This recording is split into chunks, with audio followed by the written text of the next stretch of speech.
Hello, I'm Scott Clover, and you're listening to the Intuitive Energy Podcast. This podcast series is about intuition, healing, and creating new energetic patterns that benefit you in your daily life. In my private practice, I help people heal from a diverse range of issues, including self-acceptance, trauma release, managing anxiety, emboldening self-worth, and creative expression.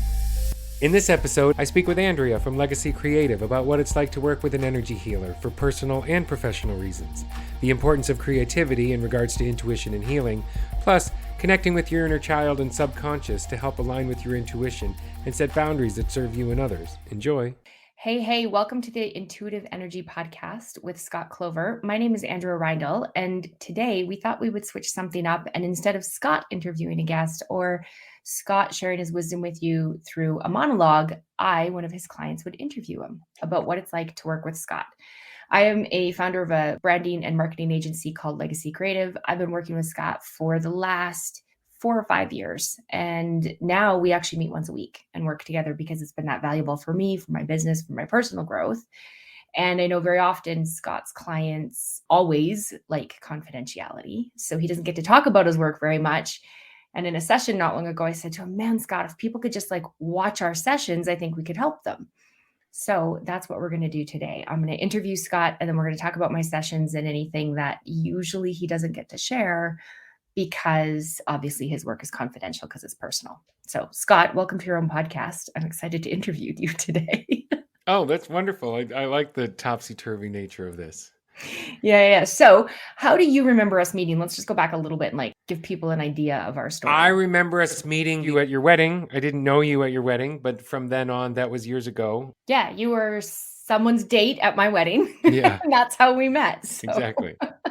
It's all good. One of the things I think that's interesting about our relationship is you said from the first time you heard my voice, you were like, oh, we should work together. And I'm curious, when you hear that or you know that, what comes up for you? Why was that a thing?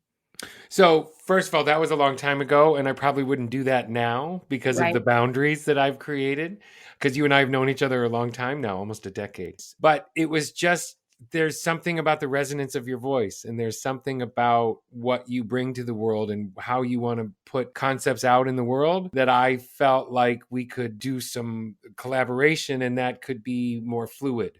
Sometimes people need social lubricants or energetic lubricants or cleaning out of things. And there was just aspects of you that I could sense from the beginning were presentable to the world in a very esteemable way. And you're following through on that. Yeah. Well, and in fairness, you didn't solicit me. I solicited you. When it came down to actually working together, you were like, oh, yay, I'm just excited that you finally are ready to work with me. Right. Because that was years later. Yeah, it was later. It was much later after we met. Much later. So one of the things that I think you have a lot of people question about is, what's it like to work with an energy healer, or why do we trust you, or what is it that you do that I trust you as a client? I'm curious what your answer to that is.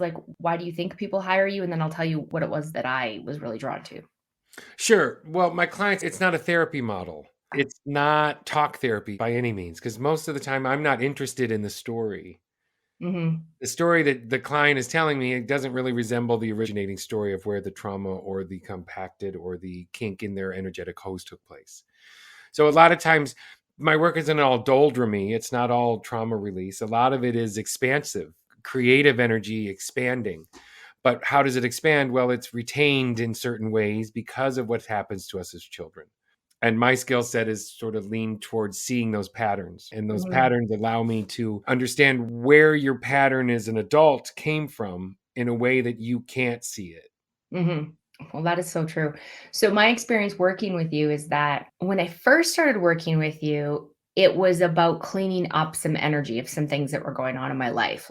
Knowing that I could feel myself being ready to move forward in my life, but for some reason not doing the thing, and feeling like there were these ball and chains and weights, and I was stuck where I was, and I had done all the other kinds of work. I'm a very aware human being. I've done therapy. I do all the different kinds of things. And yet I still just wasn't moving forward. There was some energetic stickiness. And so I think when I started working with you, I was hoping that maybe this would help me break through in a level that I just seemed not to be breaking through on my own or with the other modalities that I was working with. Right. And a lot of what I do is actually engage with your subconscious, which is how these patterns get formed in the first place.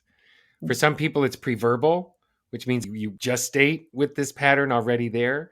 You come into the world with this pattern, or it gets planted before the age of 7 into your subconscious. Mm-hmm. So those are 3 instances where the subconscious gets developed that you wouldn't be cognizant of. Yeah. And just talking through and talk therapy doesn't typically tend to reach into those subconscious patterns that we work Correct. from. And what I personally like about working with you that we've done a lot of is that you don't listen to my stories for very long. So if there's something going on, you will listen just for a little while, and then you'll say like, okay, I got it. And then we move on, and you're able to point out the pattern in a kind and yet very firm way. And then the other thing is that you add language to the unconscious or subconscious patterns that are going on to me. And then you'll give me an analogy, or that are going on for me. And then you'll give me an analogy where suddenly something will click, and I'll say like, oh yeah, I get that now. That is what's going on. And then typically when you point out the analogy and I get it, I can see how that pattern's probably been running different decision-making of mine for years and years prior to this. Right. And generally I can describe what happened in that process right now, if you'd like. Yeah, go for it. I listened to you, for example, speak about a situation for maybe 15, 20 seconds. And that's all about I need. Because your body is already registering some energy, peaking, valleying, coagulating, being excitable, or being void. And I am drawn to that part of your body. Depending on which part of your body is reacting or not reacting to what you're saying in those first 15, 20 seconds, that's all I need to inform me of where I'm going to lead. Whatever you say after that, I'm listening to it, but at the same time, I'm honing in on the story in my mind's eye. And if it's in a certain part of your body, that also leads me to know where the story began. And that's all I need to pull the thread, because I've been doing this long enough that story then unfolds for me, and I play it back to you generally in metaphor. So I use different metaphors with different clients because that's the way they perceive energy. I use a reference of something that reminds them specifically of their grandmother in a vernacular or a word choice that is not from my history or recollection. So that's how I know that it's really catered to the client.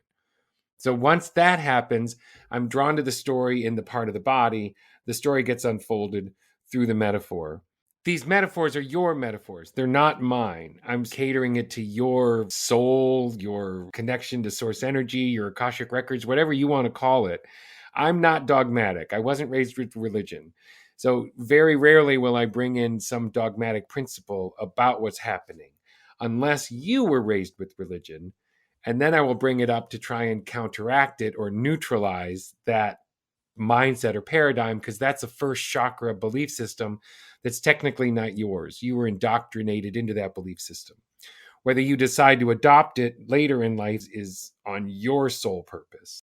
Yeah. But for a lot of my clients, we're releasing centuries-old religious patterns that were told to them as truths that they later in life don't want to resonate with any longer. But yet their subconscious was created with those truths.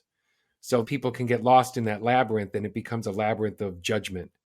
So one of the things that I love that I've taken from our work together is that I tend to be a little bit of a black and whitish person, even though I'm very like creative and gray and open-minded. When I get stressed about something, I get really black and white about it. And binary. So you've been really good at helping me really live that curiosity and judgment can't be in the same space. So instead of being black and white and judgmental about something, if I can just get curious, I can solve just about anything that's thrown my way. Yeah, generally. And it also becomes sort of water off the duck's back that if you become curious why people are reacting to you, then it doesn't trigger your judgment hairs on the back of your neck from your childhood experience of either judging or being judged, shaming oneself. Or a lot of times what happens is there was an ancestor that was shamed, or there was an ancestor in your ancestral pattern that shamed themselves or was shamed and never released it. And it got passed down from father to son, mother to daughter, mother to son, father to daughter, depending on how it flip-flops. And I think we've worked through several of those with you over the years. Patterns and conditioning happen. We end up meeting the people that we end up divorcing more than once or twice, not necessarily through matrimony, but through hit or miss or through business dealings, because the pattern originated at such a childhood age that it just keeps repeating until it gets interacted with. Mm-hmm. Yeah. So going back a little bit, you said when we talk about something and you listen to me talk and then you know where to follow that through in my body. Let's give an example of that. A while ago, not long ago, we were working through some stuff in my business where I had almost too many opportunities. Like Hmm. there was so many opportunities and things I could do. And what that was creating was a feeling of scatteredness and lack of focus in my day, and really actually lack of traction in my business because you can't do everything well. You can do anything, you just can't do everything. And so you listened to me being scattered, like, what about this? Or what about this? Or how about this? Or how about that? And then you said to me, look, it's like you have a floodlight and you need to take it down to a spotlight. Do you remember that? Well, I see imagery, and then I have to describe that imagery back to you in a metaphor that's going to make sense to you. So that's Mhm, the first time I'd ever seen that in my, decades long doing this. That was not a metaphor I had used previous. That was yours in the moment for you because you needed to focus on the center stage. mhm. And what's interesting for me that happened was that so we had one session where it was floodlight to spotlight. And then a few weeks later, we had another session, and you said it's floodlight to spotlight to laser. Yeah. Which is totally what I needed to hear because I could take it from had you just gone floodlight to laser, it would have been too overwhelming. Like that's Hmm. too little all at once. And what you probably don't know behind the scenes is that on my whiteboard after that, I got up and I like wrote down, okay, so if these are my floodlights, there was a bunch of them and they were all over the place. How could I bring it down to a spotlight? And then when you brought it down to a laser, it helped me get even more focused. So, as a leader and an owner of a company, what it did for me was help me intuitively align my energy, my actions, and how I spend my time with what's going to get me a result in my personal life and my business and how I lead and ultimately in the business I'm building. Yes. And it works a lot with my clients who are executives. And Mhm. over the years, I've worked with clients who were middle management that are now excelling into very high upper management levels. And that's a paradigm shift. You have to interact differently with the world at large, and you can't be the same person you were energetically, Mhm. or else you're doing both the old you and the new you a disservice. Yeah. So, switching apertures and switching direction and switching how much energy you exert because you're now in a more of a aligned position with either a hierarchy or a nonprofit organization, whichever you're involved in, and I deal with a lot of these, is the executive work that I do is to help people be sort of optimal in the role that they're placed in anticipation of if it's corporate hierarchy, in anticipation of being then recruited for a higher position. So I talk a lot about not liking the word hack or the words fake it till you make it. Well, I say that because it's just shifting your energy pattern into something that you intend. And you can do that as quickly or as slowly as suits you. But if you keep working at it, it will eventually happen. Visualization and creativity is such a big part of my work, whether we're dealing with trauma release or we're dealing with intention setting. And the other part of my work that I'm very specific at is my word choice and the word choice of the client. So many times you'll know this. I see you nodding your head. I will stop mid sentence, say, no, stop. Don't say it that way. This isn't over positivity. This isn't showering the world with positive thoughts. It's aligning the words you're choosing with the intention that you're trying to set. So many people thwart themselves by their word choice. Yeah. And I would say that's one of the more valuable things you've brought to me is really optimizing my word choice, both the words I use externally, like when I'm communicating, but then also the words I use internally, the way I think about things, the way I think about even how I see myself. I'm a very uh, self assured, independent human being. And I Yeah. know we went through a phase where some of the choices of words, and oddly, I don't remember them right now. I'd have to look back at my notes.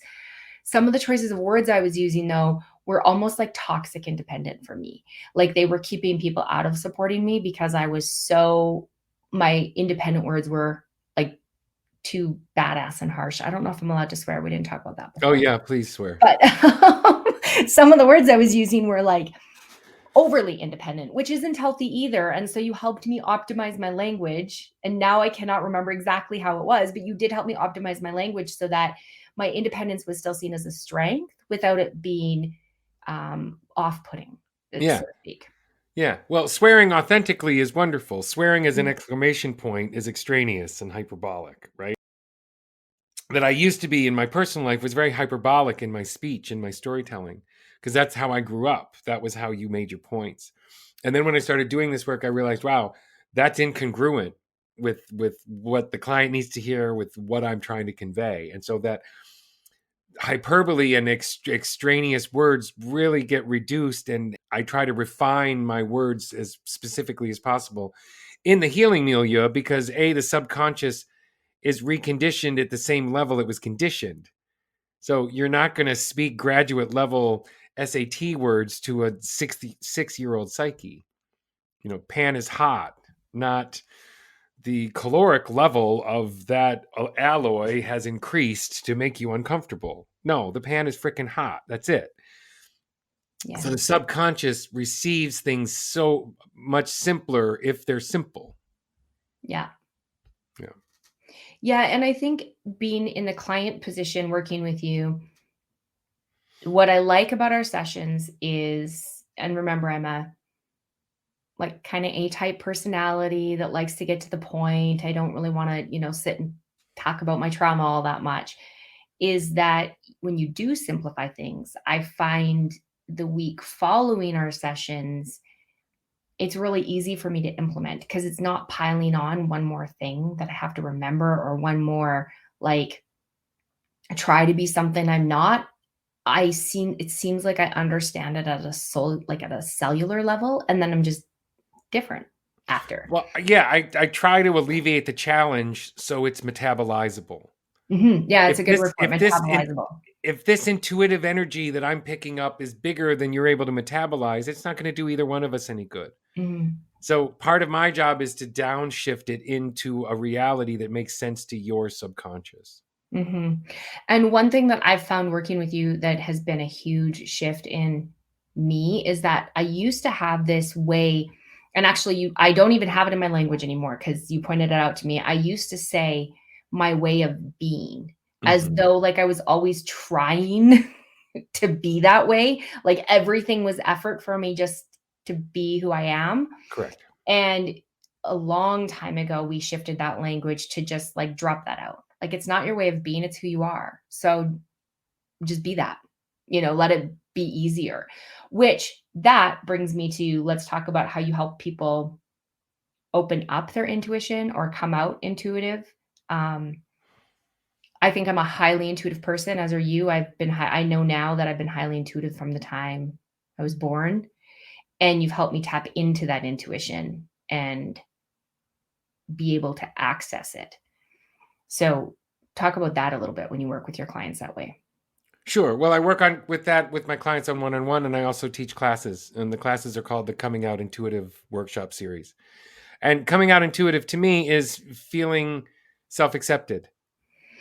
And I've been repeating often lately that being intuitive is having an ideology that you don't have to justify. Mm. That saying I know this because is enough. And Mhm. most of my clients don't challenge me. Rarely does someone say, how do you know that? Why? Because it's on my masthead. I'm an intuitive energy healer. So it's my intuition that's helping inform us. It doesn't need to inform me. I'm going to talk to you once a week or once every 2 weeks or something. So it needs to inform you. And that's why I call myself that. And the healer part comes from me inspiring healing within you. I really strive not to be your healer as much as your healing inspirer, Mm. because I find the efficacy of you doing the work. You're more liable to create change in a pattern or dissolve a pattern or metabolize a new energy if you do the work and I explain to you how to do it. Me doing it is not as effective. It's more likely to come back or shift back into the original pattern. When you say when you do the work, sorry, when you say when I do the work, it's more effective. What's the difference for people who don't know what that feels like or what it's like? So I'll explain to you, oh, you have a coagulated energy in your spleen. Do you feel it? And you're like, oh, yeah. And you'll say, oh, it feels dark and sludgy. And we'll say, okay, drain it out. Well, I don't reach through the phone line and drain it out of your liver or your spleen for you. You do that. right? A lot of empaths have coagulated spleen energy because the spleen is, for a lot of us, that's the chakra that's picking up a lot of the intuitive energy in our bodies. We also have the pineal gland. We have our feet, our skin, our hair. We pick up intuition through everything. But there's a couple places in our bodies that can get really coagulated and stuck, the spleen being one of them. So it doesn't do me any good to reach through the phone. Well, it might do you some good for me to use my skill set and help drain it out. But if I am the only one doing it, the likelihood of it returning is increased. So for you to do the work and me guide and help you and observe it and sometimes intervene. Sometimes I'll ask, do you want me to step in? And the client will say yes. And then I get your permission and I nudge. But you really should be doing the work because you're the one that had the compromised energy in the first place. Right. I'm the observer. Yes. You also are the channeler, though, too. Like, Correct. At times, yeah. you will say things or have phrases or sayings that I frequently write down that sometimes you actually even forget after you say them. And then, but they mean something to me or they land more for me. Yes, and the other thing that happens in my work is I'll see patterns that happen over I'll see patterns that happen over the course of a week or two, and that I find myself repeating 6, 7, 8 times a week, something very similar to 7 or 8 different people, because that's what's in the field and that's what's happening either on the planet or that what is out there to be expanded or perceived. Yeah.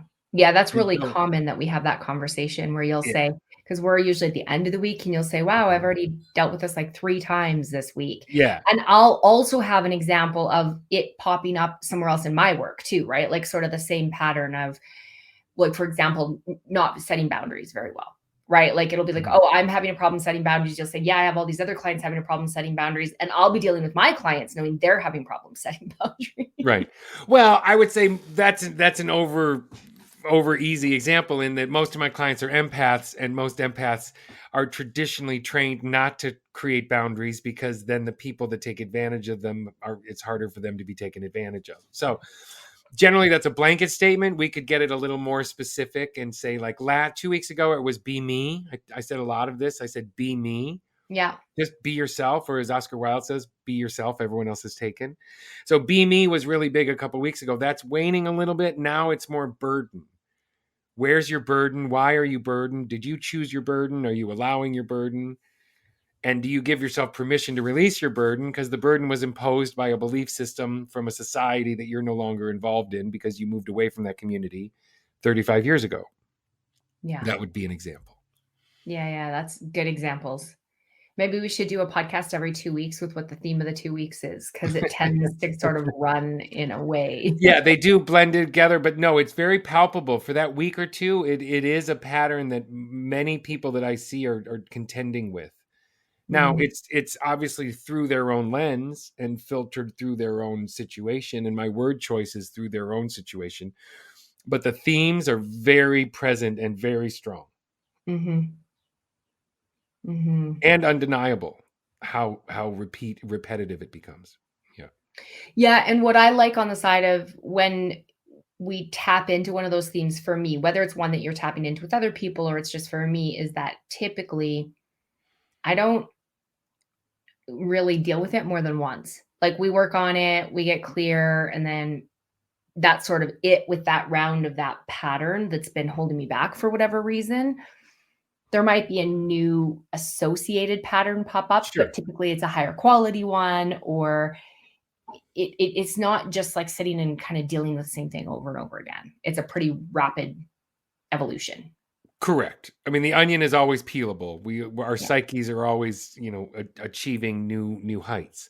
Mhm. But there are general basic patterns that hold us back in life, and Mhm. those are the things that I really appreciate my skill set for. That I'm able to help people with those larger patterns. When I say I help for my initial clients, I take the largest elephant out of the room. Mhm. And they may not even be cognizant or aware what that pattern is or why it got instituted there, but it's palpable to me and it shows up pretty much right away when they start speaking. And do you find for people like what I'm hearing you say, if I was and I would say this was true for me too, that everybody has one recurring pattern. That's the big one, that if you can identify it and name it and language it and add something to it where you can see it, then it can stop holding you back and can stop being a drag. Well, I wouldn't isolate, using your words back, I wouldn't isolate it to just one, but Right. there are larger patterns that get in the way that are, once observed, dissolve very quickly. Mm-hmm. There's some of the originating confining thought patterns from when we're 2, 3 years old, that if you dissolve those through observation, and that's what I do. I'm an observer, I'm a seer, I'm a visionary. I have a skill set that sees things on your behalf. So if I can help you see it, it takes its power away. Yeah. Oh, I'm being held by that net. What is the net made out of? Oh, it's made out of my thoughts. Well, if I change my thoughts, then the net dissolves and then you don't remember the net a week later. Yeah. But you've been confined by that net for a long, long time. Or there's also entities in our bodies. Now, that can scare people away and it can be very Hollywood. And that's not what I'm getting at. What I call an entity is a thought pattern. Now, Mm. whether that was your originating thought pattern that becomes somewhat cognizant and lands in your body and we have to release it, or it's a thought pattern that you welcomed in as a child. It pretended to be your childhood friend and you said, oh, can you come in my body and help me get through this? And then it morphs into what it really is, which Yeah. is probably for the most part not conducive. I've done 2 of those already today. So childhood friends sometimes stay with us if you don't ask them to leave. And then Right. you forget they're there and they become a thought pattern. Or a self-protection mechanism becomes somewhat cognizant. Mm-hmm. Almost like you have a cockroach that your own brain created and you running around trying to find the cockroach and you can't. So I'm not the exterminator, but my clients do call me the energetic plumber.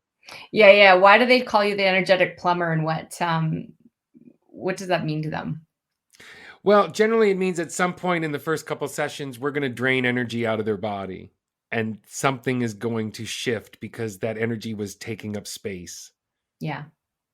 If you move something out, then there's room for the energy around it to move around freer, or churn your chi, as I'm fond of saying. Mm-hmm. If your chi is stuck because there's this big elephant in the room and the elephant leaves, then the other animals or the other chi in the area can move around freer. And that's going to inform you of what your life purpose is easier than being squandered or being obfuscated by some large. Today, this woman said, oh, I feel a boulder. It's like a huge boulder is right in my way. And I said, who created it? Well, I did. Exactly.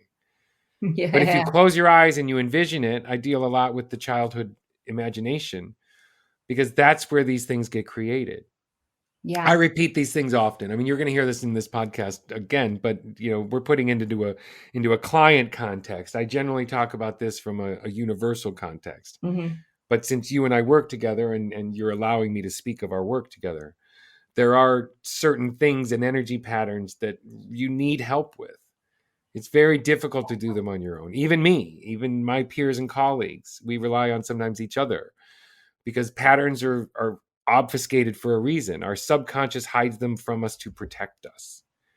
I happen to sort of pull off that invisibility cloak and see what's underneath it and describe it back to you.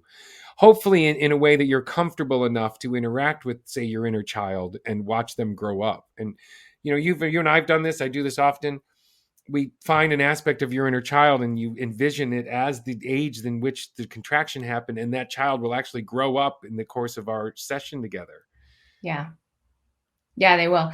And I think that when you talk about like an energetic plumber, our energies and entities like hold space, whether it's in our psyche, in our Mm-hmm. energy field, whatever it is, Mm-hmm. when you move an energy out, one that's not supportive, one that's not serving who you want When to I be. encourage my client to move their energy Yeah, out. yeah. And I'll Yeah, speak for myself. I yeah, know when I exactly. move it out, Yeah, now there's a void, right? correct. And the law of the vacuum is we have to fill that void. And so what you've brought light to me intuitively is when there's a void and awareness, I can choose what I want to fill the void with. So Yes. instead of me taking this part of like, I'm an empath, like many of your clients are, which means I had a hard time with setting boundaries, which I'm better at now. And that means that if I would move one soul-sucking bat out of my life. I had a choice to like, do I move somebody different in to fill that same space or some other like relationship or something in, or do I fill it with more of me and more of what I want it to be and more love and light, which is really what I ultimately want. And so you're helpful for me at knowing how to put the energy into my life and fill up my energetic cup with what serves my happiness instead of what sucks my soul. Right. And a lot of us have been taken advantage of by people, and we allow ourselves. We walk right into it. We say, Mhm. "Hey, I'm going to open my arm and bloodlet. Why don't you take the blood I'm giving out?" And we've done that for years until we learn not to do that anymore. Mhm. Um in regards to what you were saying about leaving a void, it is important to let some of these patterns go, but it also is important to institute a new pattern. Yeah. So if you leave a void that was created at the age of 5 in your psyche, something around a 5-year-old principle is going to move in there, unless you, an adult, say, this 40-year-old woman that I am wants to move this ideology in there. And then that becomes the factory that becomes the resource that your factory is working off, not a 5-year-old mindset that was detracting, that you Yeah, had to totally. overcome. A lot of my clients like my work because they don't have to then overcome these patterns anymore to subsist or exist. Once the pattern is dissolved, absorbed, transmuted, whatever it happens to it, then they don't have to contend with it anymore. They don't wake up and have to overcome it just to get out of bed. They Yeah. just have the amount of energy that they used to take contending with it, and being able to apply it to something new or creative. Mhm. What do you find that clearing energy does for people? Scares the shit out of them. Why does it scare the shit out of them? Because humans don't like change. We're accustomed not to change. We strive for better. Americans, you're Canadian, but Americans, I was raised in the 80s.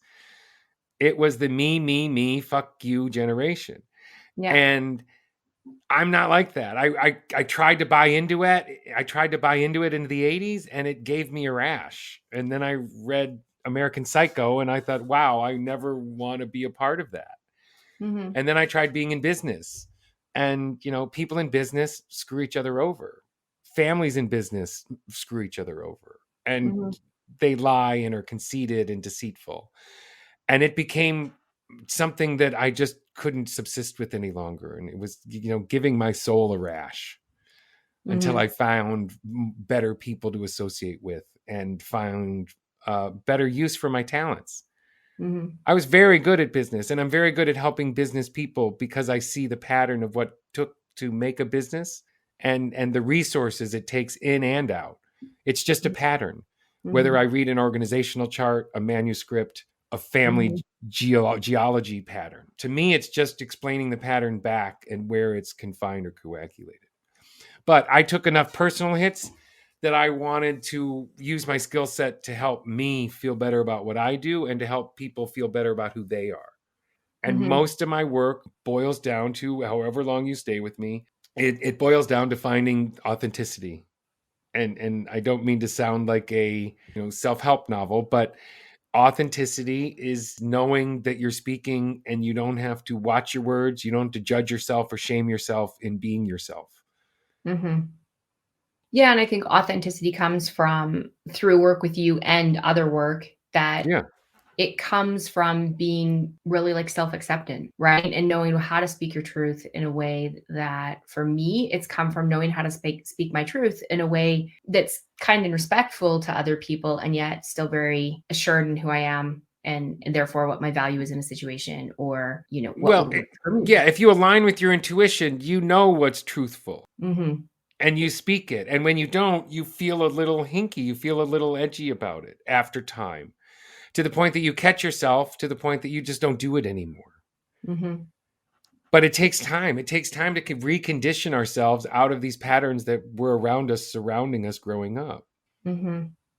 And I would say as a person who's done this and lots of other different kinds of work, in terms of self-growth work, is that this is when we are able to deal with our patterns on an energetic level as well as on a physical level, then there's less friction in life all over. And so like Correct. life just gets easier and more expansive. It's not that there's not challenges or stresses or whatever, but it feels like higher quality challenges and higher quality stresses.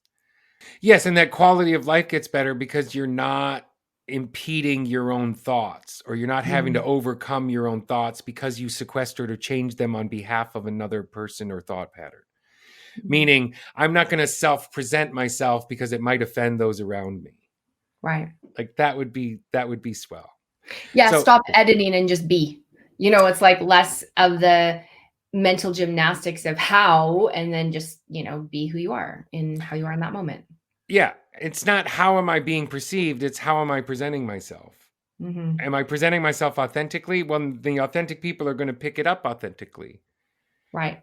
But Yeah. if you're trying to trick yourself into presenting something that you're not, it's going to be perceived by the empaths as being somewhat inauthentic or disingenuous. The more Mhm. congruent you are with your soul speak and not congruent with what you expect other people, wait, let me start over. What you think other people expect of you, showing up for other people is going to make you feel bad about yourself. Showing Right. up as yourself is going to make you feel more congruent, and you're going to want to get up in the morning. Mhm. Depression, a lot of depression is not being able to handle what's around us because we're being forced into being something that we're not, and we're just exhausted by doing that. Yeah, that's true. And my work hopefully will help people see those patterns for what they are and give them somewhat of a non-judgmental space to be themselves. If it's even just between the two of us in the hour we spend together, they know that that pattern can exist for themselves and they can recreate it on their own. Mhm. And they know what it feels like to feel good in their bodies. And they can Yeah. use that as muscle memory. And they know what it's like for me, when we went from working, like, randomly once in a while, when we first started working Mhm. together, it was once in a while, Yeah. and then it became a little more frequent, and then I would find that I would just get busy, like, we'd have a great session, and then I'd get busy, and a month would pass or 2 months would pass, and be like, "Man, I should probably reach out to Scott and book another session," and then when I just started scheduling it routinely, then I don't have to think about it anymore, I just show up, and my growth has been smoother since then, Oh, because yes. it's like if I slip back into a pattern, we just align and we just like reset when we work together. Well, you observe where you misaligned and you can autocorrect. I'm curious how you think, I mean, even since you and I have started working together, this has become a more common practice. I know a lot of my high level business friends do have energetic healers that they work with regularly. In fact, the Mhm. more successful ones do. So I'm curious, because most of us, we don't talk about it. We only talk about it in like our back rooms or talk about it in private conversations. And we even don't share who we're working with or who our healers are for whatever reason. I don't know what that is, but Mhm. I'm curious how mainstream you think this is going to become in the next, like, in the coming years. Well, hopefully more. I remember I was even, embarrassed to talk about what I did 10 years ago. And Mhm. that's why I developed the coming out intuitive, because it's high time we start trusting and speaking of our intuition. It's going to be what gets us through it. And the original podcast on this series is called Intuition is Our Evolution. Yeah. And I know in my soul that that's what's going to get us through whatever gets thrown at us, is being intuitive and finding creative problems in a different mindset than what created those problems. Yeah. And one is, if you can align your empathy and get a handle on it, then you as an empath can be more productive and be an example in the world and not something that is an overfeeler. You can be more of a doer. And when Yeah, and us empaths can be more of a doer than we are as feelers, we're going to present another energy vibration into the world, and we're going to be able to rise ourselves out of what we're in. That's my optimistic view of it. From a smaller perspective or an individual perspective, you have to have faith in yourself. That's, these high power executives. Some of my clients are, as I said, billionaires and high power executives, as well as I have paralegals and I have secretaries and other healers. Um, so my clients run the gambit, really, of people, from celebrities and actors to, people who never want to be seen. They just want to feel better in their bodies. Mhm. Whereas some of my acting clients, they're overseen and they need to protect themselves. or people who are really high up in their field, people want to glean onto their energy without ever knowing them. Right. So there's a lot of reasons why you would go see an energy healer or someone who can perceive energy patterns, is to see how you're connecting and being connected with. If Right. you're being over perceived, you should spend some ways to protect yourself. If you're putting yourself out there, you should protect yourself in a certain way. That way you can be more authentic and not feel compromised in your message. Yeah. But I don't advertise generally for a reason, because I'm word of mouth. People find me because they're ready. People find me when they hear, and their intuition triggers and say, maybe there's a vibration there that he can help me align with, right? But I'm not the most comfortable person putting myself out there. So I understand that why my clients are like that. But I also understand why some of my clients who are actors really want to be out there because they want to present their art. Yeah. I love working with artists who feel confined because they felt the judgment as children. Well, if we can dissuade their psyche from feeling judged as a child, that means that artist is going to excel as an adult. Yeah. These are all wonderful patterns to observe and dissolve. Yeah. And I think that the clients and people, when they're ready to work with you, if they feel called, if there's an intuition, if they're like, hey, or if they have a feeling of stuck, like they're just stuck, but they don't know why, then that's a really good time to come and work with you. And it's like, hey, I want to come and work with you because I don't want to even necessarily have to figure out why I'm stuck. I just want to be not stuck. And that's enough, like just help me be unstuck. And sometimes I know why we unstick my energy. And sometimes I'm like, nah, I don't need to go deeper into that figuring it out bit. I'll just let it go. Yeah, and I want to make this a little more general. It doesn't have to be me about my work specifically. I'm an intuitive and I visualize energy patterns. There are other intuitives out there who do it differently, and they're just as effective or wonderful for the person who may need that skill set. So I'm not the only healer out there, and I do it my way, but there's myriad people out there doing something, I guess, somewhat similar, maybe not with the nuance or the way I do it, but I'm also not nuanced in other ways. So people find me and they feel that connection or that kinship with my pragmatic, non-dogmatic way. And we work Yeah. together. And some people work with me for a long time and some people work with me for a short time. But if there's someone else out there that I can help recommend you to, I'm going to do that. Because my goal is to help you heal and understand your energy better. Yeah, totally. Whether that's with me or with someone else, I hopefully am inspiring you to understand your energy better and feel better in your own body. Totally. So I have a question for you. How important is it for you to perceive these energy patterns that I talk to you about, or the way I relate them in metaphor? Why is it different or important for you to heal this way?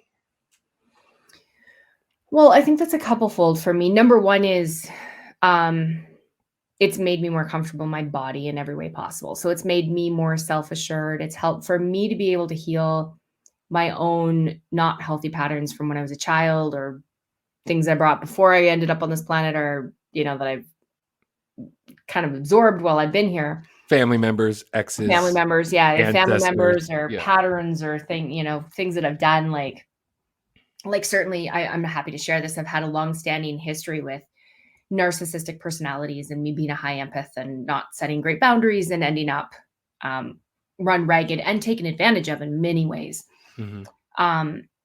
So what it's helped me do is have awareness and light to that, which then has helped me act differently. So I set boundaries now, and I, avoid things when there's red flags. I just turn around and walk the other way, that sort of activity. The other thing that I think is really important for me to heal these patterns is that I have children, and I believe that if I heal the patterns, then I heal them for them as well. And that if I can show up and be different, which is just me, and be with healthier patterns, then I set that example for my kids and they'll choose better actions as well. And then the other thing is being a leader and having at times many people that report to me or not, or the people I lead. I just think it's better if I deal with my emotional baggage and my energetic baggage so that I can show up the best I can for everybody. So really, that's why I've done it. I think if you're like a very broken person that's just running around hurting other people, you're not going to have the opportunity to really make a difference in the world. And so I think it's my job to look after me the best I can so that I can help other people and make a difference. Right. Yeah. Yeah. Broke, you meant like damaged. You didn't mean Damaged. Yeah. financially insecure. Damaged. Correct. And yeah, Yeah. like I Just just, yeah, clarifying it's that. just a thing. Well, I mean, the meme is hurt people hurt. Right. And If we're, and healed people heal. yeah, but you can also heal while you're trying to heal. Right. Yes, If yes. you And I make the don't, effort and you put the energy out in the universe and you have the faith to send that vibration out, then things can change for the better and people will glean that off of you and then it will send back to you and then it will help inspire you to feel better and bolster your self-esteem.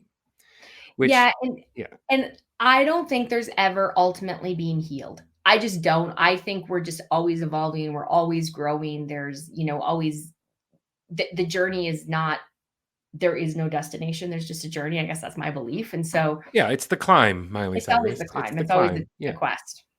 So the intention is to be as authentic in your actions as possible. Right? That's part of the goal of the work. So I'm glad we talked about the pattern stuff. And I remember, if you don't mind me sharing somewhat of a personal story, one of our very first sessions, you were going through a fairly traumatic situation with one of these people we spoke about from your past. What was being told to you by lawyers was it was, going to be years in the future if you held on to this tenacity of trying to disassociate from this person. But Yeah. part of that was your own energetic need to hold on to it. Right? Do you remember that? I totally remember that. Yes. And we did an uncoupling exercise. And I remember weeks later, like 6-8 weeks later, your 3-4 year legal endeavor was minimized to just a matter of 6 or 8 weeks. And a large part of that was you disengaged.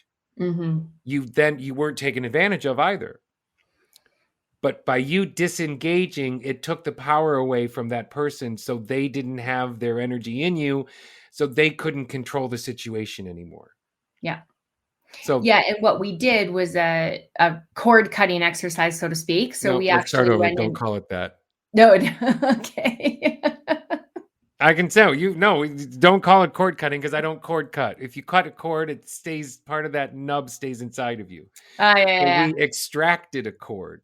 Yeah, so Yeah. what we did in those sessions, and it was like 1 or 2 sessions that we worked on this, and really letting me let go of, well, the cool thing was I let go of the situation, which means I disengaged from the person that was hurting me in the situation completely. And I let go of my need to be right. And what else did hang You on. forgave yourself for being for putting yourself in that situation in the first And I place. forgave myself for my role in the situation Yeah. completely. And I set myself free of the situation, regardless of what was actually going on in any sort of like legal aspect of it. And when that happened, I dropped. I know often when dealing with like super narcissistic people, there's a comment that's like, just drop the rope. Yeah, that's one So of the just things that you're. let the rope drop and just stop giving it energy, because energy still provides energy to it. And so I just quit giving it energy, and it resolved itself within a few weeks in a Yeah. way that was acceptable to me. I was like, okay, great. Yep, this is over now, and that's it. Well, not just acceptable to you, but it freed up so much energy. Yeah. I mean, when you said it's going to be 3 or 4 more years to deal with this person in my life, Scott, what am I going to do? It was so inspiring weeks later for you to say it to me that it was resolved, because then you were able to use that energy you would have had to have defended yourself against that person for so many more beautiful things. Totally. Yep. That you welcomed in, and that you Yeah. felt safe And enough having created that boundary to welcome in, and it started you on a path towards, authentic success, let's call it. yeah, and there was a time where our work was about getting away from Correct. unhealthy things. And now it's far more about moving towards whatever is healthy and happy and in a good spot. And so I think that's a distinction that people Well, let listening. me set the visualization for you there, and we've talked about this a couple times. There's an exercise we can maybe do at the end, which you really liked, is instead of trying to bring yourself towards it, sit where you are and allow it to come to you. Yeah. Right. And we're going to do the opposite of that exercise in a minute, but you and I did it a few weeks ago, and you were sort of impressed by it. So let's do that with everyone. But the way you described it was that energy is coming towards, or you're going out looking for it. Mm-hmm. And a lot of us makes us frantic. Mm-hmm. So if that's what you're doing and that doesn't serve the pattern, I'll stop you and say, okay, stop where you are, close your eyes, and allow it to come to you. Right. And in doing that, then it changes the paradigm and it takes you out of your victim mindset and brings you more self-esteem, which allows you to accomplish that goal or be appreciated as to who you are. Yeah. Yeah. So the exercise I guess we can do together is the other one is that if you do have something that you're aspiring to. So let's close our eyes and imagine in your field that you have something you're aspiring to and it's out in front or it's on the side of you. It's somewhere not in your body, it's out in your field somewhere. Mm-hmm. And as you're listening to this, find out where that energy field is. Left, right, in front, behind. Bring up what that means. Let you smile over it. Now, instead of beckoning it towards us, let's go ahead and, in your mind's eye, move towards that energy and absorb it in you where it is. Go to it and absorb it. Mm-hmm. For you, it's catching in your throat. For other people, it might be different areas. Mm-hmm. Breathe. Breathe through your mouth. As that energy absorbs into you, metabolize it.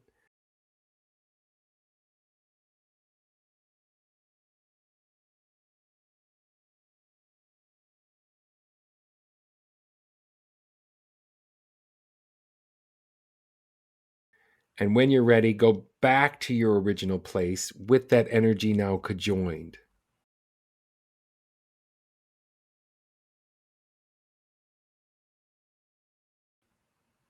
So you partnered with part of your soul energy that was outside of yourself, and now you're bringing it back to roost. And take a breath.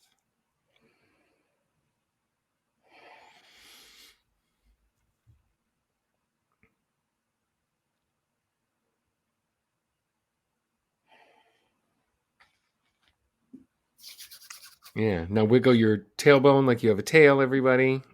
Shake your body out a little bit. Breathe through your nose. So that's just an example how energy can be in different parts of our energy fields, our auric fields, and the way I can perceive it. But allowing you to perceive it is even more beneficial. Mm-hmm. Totally. So if, for example, you and I are working together, I'll say, oh, there's maybe energy up your front left quadrant. You want to go and conjoin with it and then bring it back. And generally with the one-on-one clients, I can tell you where in your field that energy is and you're guided towards it and you sense it yourself. Yeah. Yeah. So that's a good thing. Yeah, I guess to finish up, I would like maybe a little insight into how you perceive. So at what point did you just become so comfortable with sort of understanding this sense of knowing that you just lean into it or appreciate it? Because sometimes dealing with an intuitive can be off-putting for people because they're feeling like they're being overly seen. And that's not my goal. My goal is to see what's effective towards the healing. Yeah, so I think one of the things that I've appreciated about working with you is that even though, well, I know you're intuitive and I know you see a lot of things. One, it's always a safe space. Like there's never judgment. I never feel like you're saying, oh man, we're back at the same pattern again, doing the same thing over and over again. I've never felt like that. I've always felt only accepted. The other thing is, though, too, that you mentioned earlier that you help metabolize bigger patterns. So what I think you've got a really strong sense of is if there's a lot of overwhelming things going on, which I've had in the last few years for different reasons, you've been able to narrow the focus of how much I can handle in a session and what gets metabolized back in so that it's not overwhelming or too much for me or any sort of sense of like over vulnerability. There's never been a time where I felt like overly vulnerable or overly seen or overly broken or anything like that. I think regardless of whatever the humanity anybody is going through, you have an ability to sit with them and help them deal with as much as they can handle in that time. Oh, I like that. Yeah, and you're right. My perception is of what is. And so it's Yeah. not my role to judge what is. No. That, as I said, that takes the joy out of it, and I like my work. So sometimes it's harsher to tell clients things they don't want to hear or are refusing to see. And sometimes people don't call me back because they know that they're being called out and they're not ready. And I welcome that. I perfectly understand it. But their subconscious at least knows that there's a fissure created and there's healing on the other side of some of these insights. As a client, one thing that I like is also that you hold me accountable and you do call me out. Oh, So yeah. there's no sense of like, oh, I can talk fast around this person and, get in and out. There's none of that. It's just, hey, if I need to be called out, then this is a thing. The other thing I've appreciated that I like is that, especially because we've worked together for as long as we have, is if there's a situation going on in my life where I'm like, maybe I'm the problem here, like maybe this is me, I can ask and get quality feedback about if I am the problem in the situation or what I'm doing to contribute to why something is or isn't moving forward. And the Or the other thing pattern that created why you think you are the problem. right, Yes. or the pattern that created why I think that I'm the problem, or Am I how inhibiting myself from the solution yeah, because and if of I'm my not, I mean, past? there are situations in life where time is just needed, like it's just like, okay, well, time is needed, or you just need to disengage from something. And so those are, I like that there's your critical eye or your sniff factor is strong for that. Correct. And no one is blameless in any No, situation. no. But if you see the pattern for what it is and you accept it for what it is, it's going to dissolve its hold over you. Yeah, And that's, totally. I think, the goal of what I do in my work that I help people with. And why it's different than, say, talk therapy or going to someone who doesn't perceive patterns. Yeah. Right. Yeah. Good stuff. Great. Well, I thank you. I hope this was insightful to people that are listening. Please, if you have questions, you can email me for the next time if we do an interview like this, because I'm always interested in how my work is perceived. I make an effort, but I'm not sure of that other side of it all the time. So I really welcome your perspective, and I thank you, Andrea. Appreciate it. Perfect. Thank you. Well, thank you for having me. All right. Bye, Okay. everybody. Thank you, Andrea from Legacy Creative, for your openness and insights. It's much appreciated. If you're interested in learning how to accept your own intuition, check out the Coming Out Intuitive workshop series on my website or go to comingoutintuitive.com. Thank you to Corey Tutt for the music, and please rate and share this podcast if you know someone interested in these concepts. Be well, and thanks for listening. This podcast is for educational and informational purposes only, and solely as a self-help tool for your own use. I'm not providing medical, psychological, or nutrition therapy advice. You should not use this information to diagnose or treat any health problems or illnesses without consulting your own medical practitioner. Always seek the advice of your own medical practitioner and/or mental health provider about your specific health situation. For my full disclaimer, please go to scottclover.com/disclaimer.